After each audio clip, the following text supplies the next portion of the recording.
नमस्कार। काफ़ी दिनों बाद मैं फिर से एक रिएक्शन वीडियो को लेकर के आया हूँ। This was suggested by one of my friends. Dear Dhruv Rathee, you are a bull. It is on the channel अभी and new. So it seems like कि ध्रुव राठी की जो कंट्रोवर्सी है वो ख़त्म होने का नाम ही नहीं ले रही है।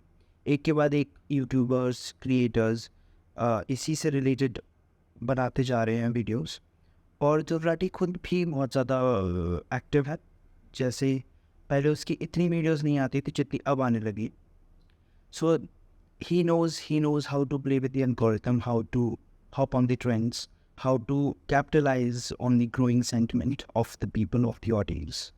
So he's trying to capitalize on that on the election season and trying to garner as much subscribers and views as possible. And the other creators are also playing the same game. He's also very active on his Twitter, where he's constantly posting clips, constantly replying to the older clips that are being circulated. One of which is is about Congress, जहाँ पे वो बोलता है कि कांग्रेस की अगर बात करें करप्शन में तो आपको पता है उनने कितने घोटाले किए हुए हैं. Second, well, I have watched that entire video actually. Back when it came. It is one of the few Dhruv Rathi videos that I have actually watched, and it was like a comparison between Modi and UPA, and it was the only point that he deducted from UPA. So it's not like कि अगर उस clip को तुम दिखा दोगे, so it will prove that Dhruv Rathi is unbiased. It is the video itself is in its entirety is not against UPA. Of course, if you're making point by point comparison, then you have to give some points to BJP, otherwise तो पता ही नहीं चलेगा कि biased हो. तो if you watch the entire video, that clip itself is not a testament to what he represented by that entire video. Anyway, let's watch this video. It's by Abhi and you, and I kind of know a little bit about this controversy. It is that कि अभी ये new को creators platform पे बुलाया था award देने के लिए, and Dhruv Rathee made a video about that award, and he posted a clip of अभी एंड न्यू जब उसने ये बोला था कि कुछ यूट्यूबर्स मोदी की चरण वंदना करते हैं. तो लेट्स फाइंड आउट कि what this video will be. I think they are reacting to his characterization of what they did for Modi. I'll give link to the original video in the description. Go and check it out. Come back and react with me. Give me a thumbs up. Subscribe to the channel. Let's start. You are the reason I love India. आज मैं आपको thank you कहना चाहता हूँ. सुनकर आप में से कई लोगों को विश्वास नहीं होगा, सार्केज़म लगेगा, क्योंकि कई लोग ध्रुव को बड़े ही इंसल्टिंग नामों से बुलाते हैं, and I don't think he deserves this. लेकिन आज उनमें से कोई भी नाम यूज नहीं होंगे, क्योंकि बचपन से हमें सिखाया गया है अतिथि देवो भव. आप भारत के मेहमान हैं, इलेक्शन के अवसर पर आप हमारे देश आए हैं, इसीलिए थैंक यू. लेकिन आपके लेटेस्ट वीडियो में मुझे एक गलती मिली. ये गलती पर्टिकुलरली मेरे बारे में थी, इसीलिए I thought I should let you know. लेकिन दूसरी तरफ जो लोग इनके खास हैं उन्हें स्टेज पर बुलाओ, नरेंद्र मोदी उनके साथ हाथ मिलाएंगे. इसके लिए नेशनल क्रिएटर्स अवार्ड बनाए गए. कुछ विनर्स जेन्युइन थे क्योंकि थोड़ी बहुत क्रेडिबिलिटी भी बनानी पड़ती है, लेकिन कई सारे मोदी की चरण वंदना करने वाले गोदी यूट्यूबर्स को यह अवार्ड दिया गया. कि 8% एनर्जी से अगर हम बात कर पाए तो फिर हम उस मैसेज को थैंक यू सर. मैंने बहुत याद करने की कोशिश की कि मैंने मोदी जी की चरण वंदना कब की. पूरे क्लिप में कहीं दिख नहीं रही है. हो सकता है But why does Dhruv care about कि मोदी किसे अवार्ड देता है? Maybe it's coming from like a FOMO कि मुझे क्यों नहीं मिला, मुझे क्यों नहीं बुलाया गया, या फिर जिस जिन पार्टीज को वो सपोर्ट करता है वो क्यों नहीं ऑर्गेनाइज करते नेशनल क्रिएटर्स अवार्ड. वो लोग ऑर्गेनाइज करें, वो अपने मन पसंदीदा यूट्यूबर्स को दें, उनको भी थोड़ी पब्लिसिटी मिलेगी. So I think this whole video, this whole sentiment came from a place of jealousy rather than actual criticism.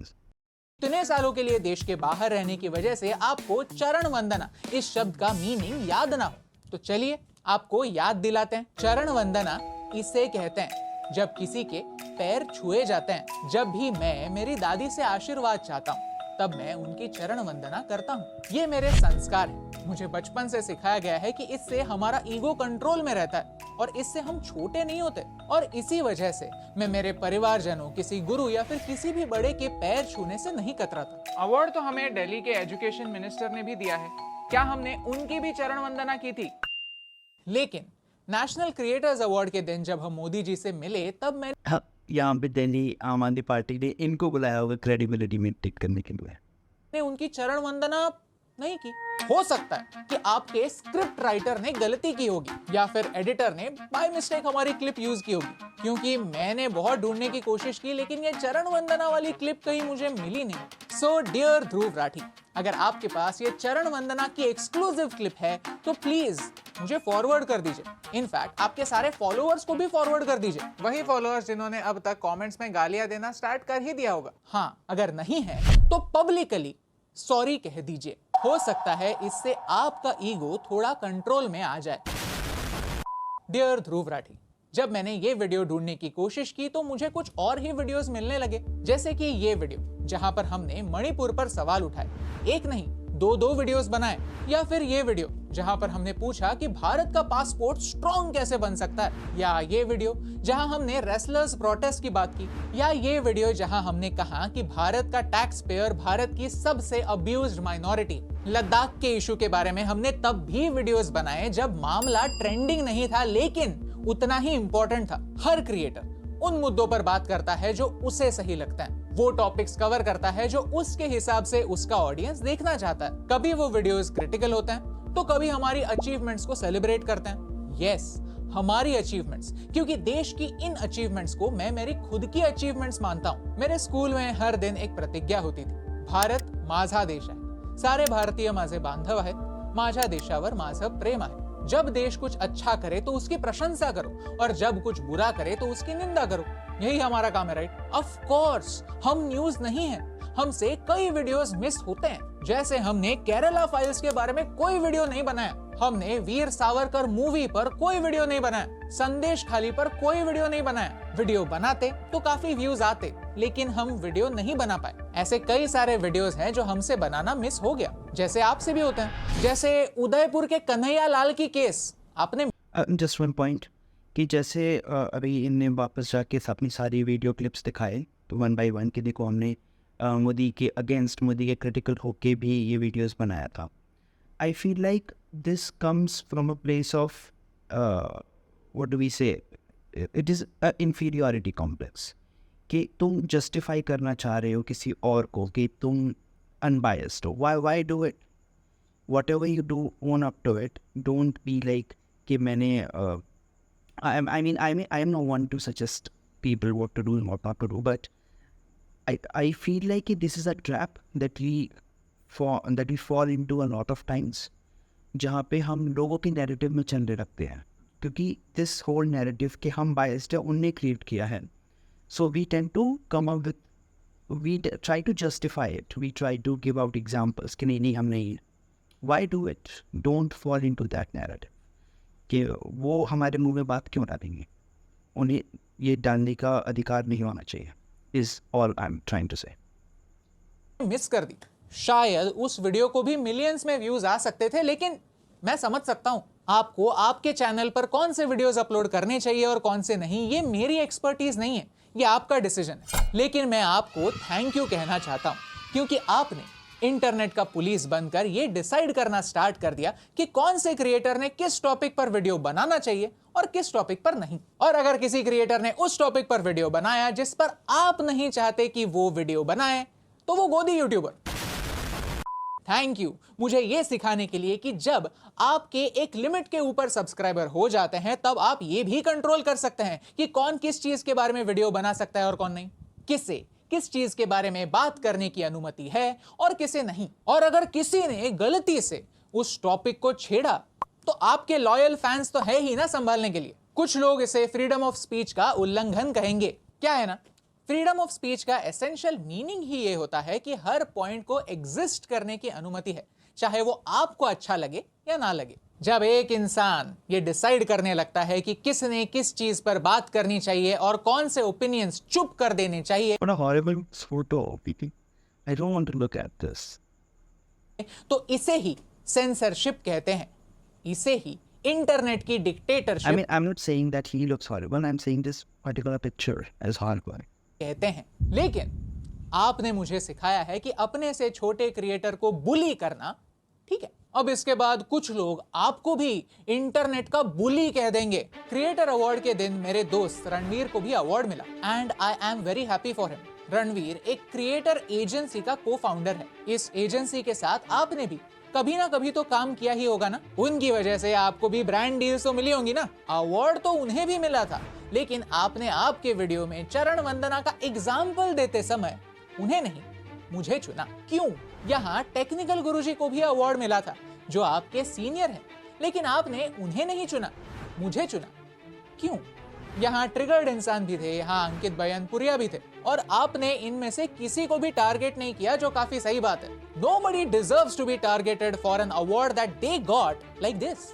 और तो और ऑडियंस में ऐसे कई सारे क्रिएटर्स थे जो अगर उन्हें अवार्ड मिलता तो बड़ी ही खुशी से एक्सेप्ट भी करते, लेकिन आपने उन्हें चरण वंदना करने वाले क्रिएटर्स नहीं कहा। अगर एग्जाम्पल देना ही है तो कुछ क्रिएटर्स थे जिन्होंने एक्चुअली चरण स्पर्श किए, जो उनकी मर्जी है, उनका राइट है, उस मोमेंट उन्हें जो सही लगा उन्होंने वही किया। लेकिन To be fair, I don't think he meant literally चरण वंदना. What he meant is कि जो तारीफ करते रहते हैं मोदी की हर वक्त, जो मोदी का गुणगान प्रशंसा करते रहते हैं, उनकी बात कर रहा था। That's what he meant by चरण वंदना. आपने, आपकी टीम ने पर्टिकुलरली उसे ही चुना जिसने चरण वंदना नहीं की थी। आपने मुझे ही क्यों चुना? क्या आप मुझे कंपटीशन मानते हैं? क्या 18-19 मिलियन सब्सक्राइबर्स वाला एक यूट्यूबर जो 10 साल से कंटेंट बना रहा है मुझ जैसे नए नवेले क्रिएटर से डर गया है? या आपको मुझ पर किसी बात का गुस्सा है? अगर गुस्सा है तो अभी सॉरी बोल देता हूं यार। या फिर आपको लगता है कि मैं आपकी कैटेगरी में वीडियो बनाता हूं और आप मुझे बुली कर सकते हैं, मुझे और मेरी वाइफ को मैनिपुलेट कर सकते हैं, फोर्स कर सकते हैं, ताकि हम किसी पॉइंट्स पर कभी भी बात ही ना करें।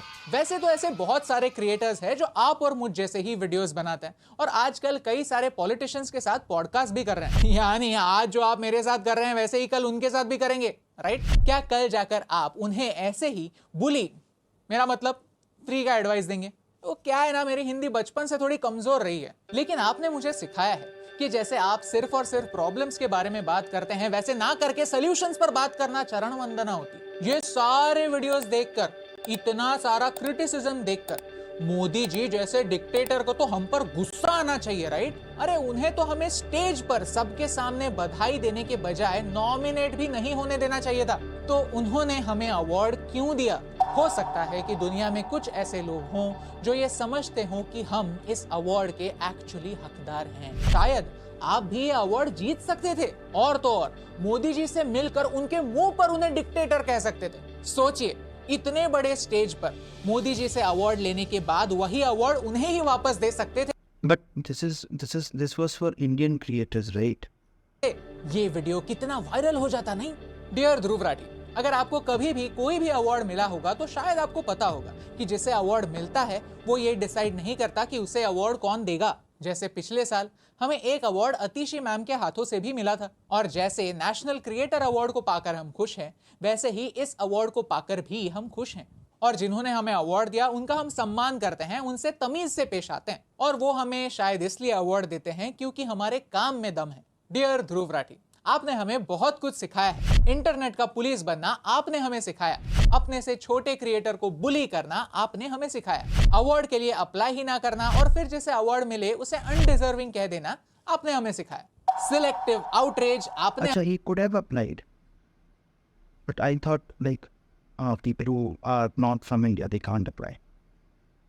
Like I'm not sure what citizenship he holds, but since he has been living in Germany and is married to a German girl probably, so I'm not sure.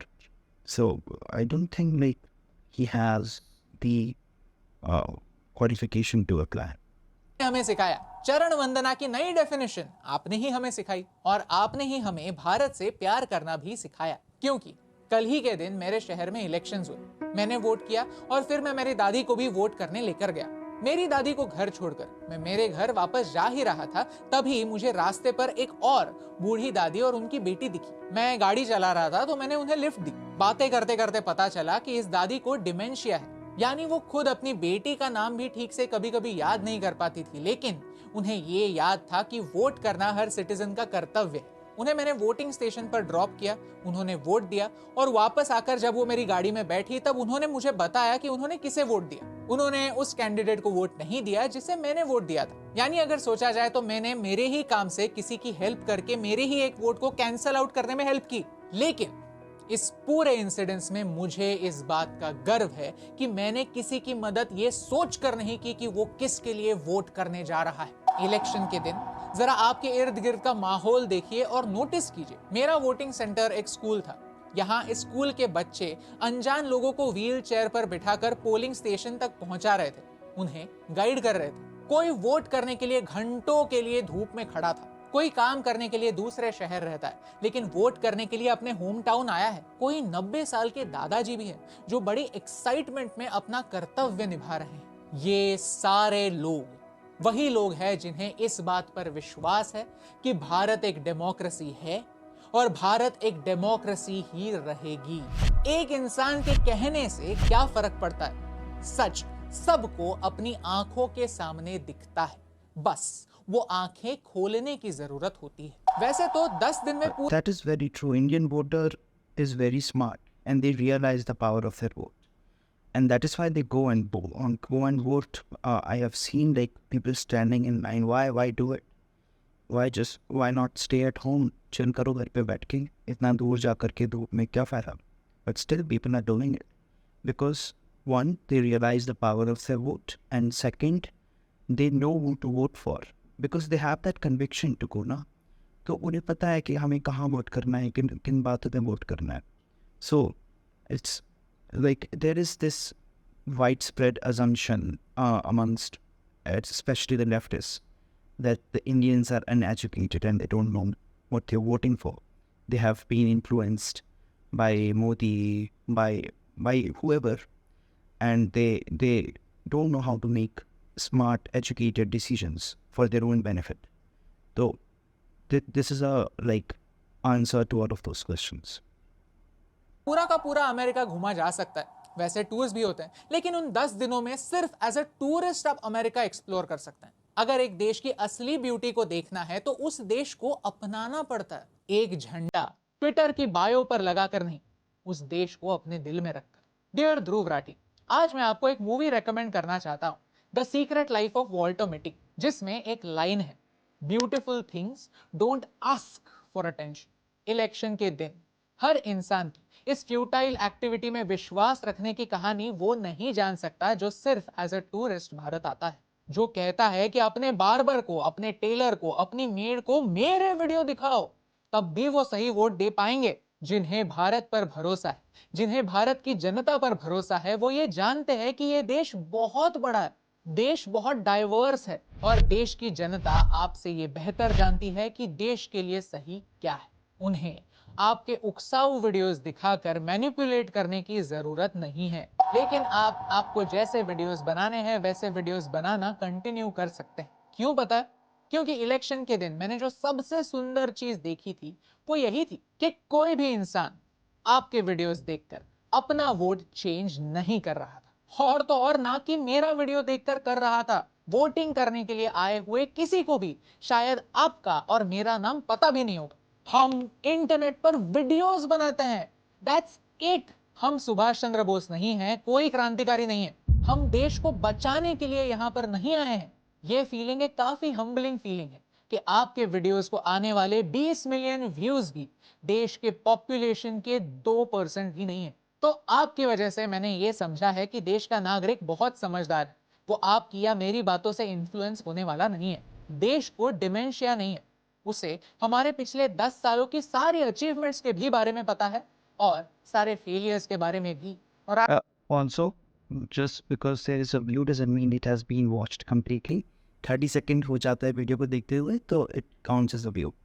So even if इतने million views हैं, उसमें से बहुत सारे लोगों ने इस शुरू के 30 सेकेंड्स भी अगर देखा ही होगा तो it counts as a view. आखिर में मैं आपको यही कहना चाहता हूं कि इसे नमस्ते कहते हैं, चरण वंदना नहीं। और जिस देश 1.4 बिलियन की जनता किसी एक की बातों से इन्फ्लुएंस नहीं होती, उसे मेरी डेफिनेशन में डेमोक्रेसी कहते हैं, and that's the reason why I love.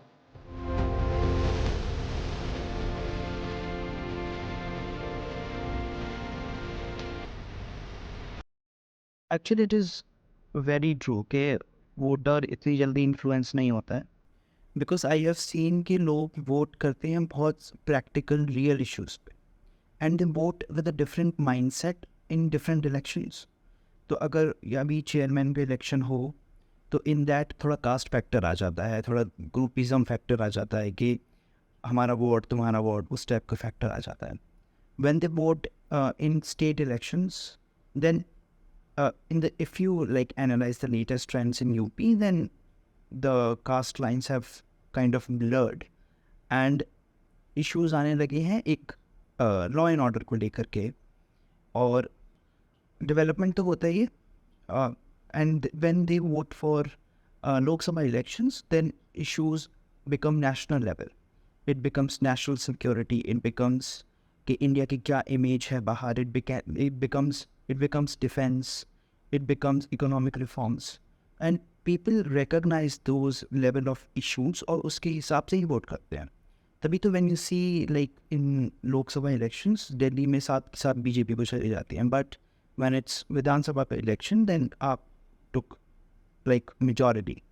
So people realize that, and जो ग्राउंड लेवल पे लोग हैं they are not influenced by this कि किसी ने बोला मोदी डिक्टेटर है तो फिर हम उसको वोट नहीं करेंगे। दे आर इन्फ्लुएंस्ड बाय कि मोदी ने हमारे लिए क्या किया है।